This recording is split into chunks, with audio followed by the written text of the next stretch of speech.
నడుస్తుంది. మన జిల్లాకు సంబంధించి అన్నవరం సత్యనారాయణ స్వామి. ఇక్కడ సత్యనారాయణ స్వామిలో వైఎస్ఆర్సీపీ ట్రస్ట్ బోర్డు ఆధ్వర్యంలో రైతు డైరీ లక్షల కేజీలు ఆర్డర్ ఇచ్చారు. ఇక్కడికి వచ్చేసరికి ఒక పక్క సింహాచల దేవస్థానానికి కాంట్రాక్టర్ రైతు డైరీ 344 రూపాయలు సప్లై చేస్తున్నాడు. అదే కాంట్రాక్టర్ అన్నవరం దేవస్థానానికి 538 రూపాయలకి సరఫరా చేస్తున్నాడు.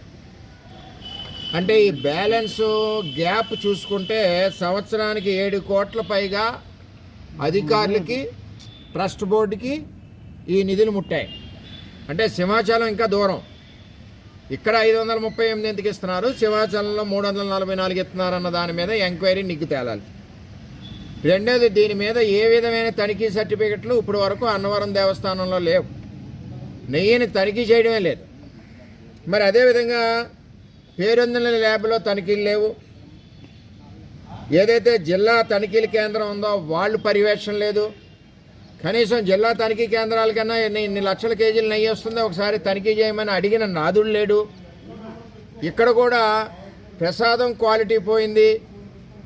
మామూలు ప్రసాదం అయితే అసలు క్వాలిటీ లేదు. విఐపి ప్రసాదం అయితే అది ఇంకా క్వాలిటీ లేదు.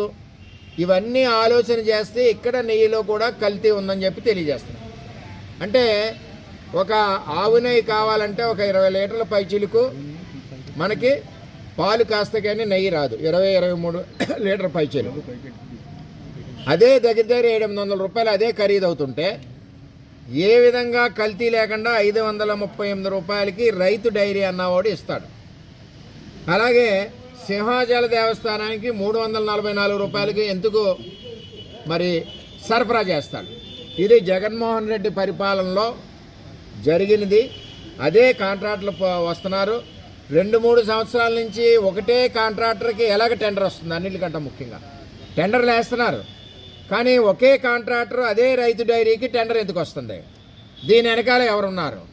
టెండర్ రావడానికి ఎవరిని బెదిరించారు? అన్నవరం దేవుడి ప్రసాదాన్ని అపవిత్రం చేయడానికి కారణం ఏంటి? ఇది కూలంకుషంగా చేయవలసిన పరిస్థితి.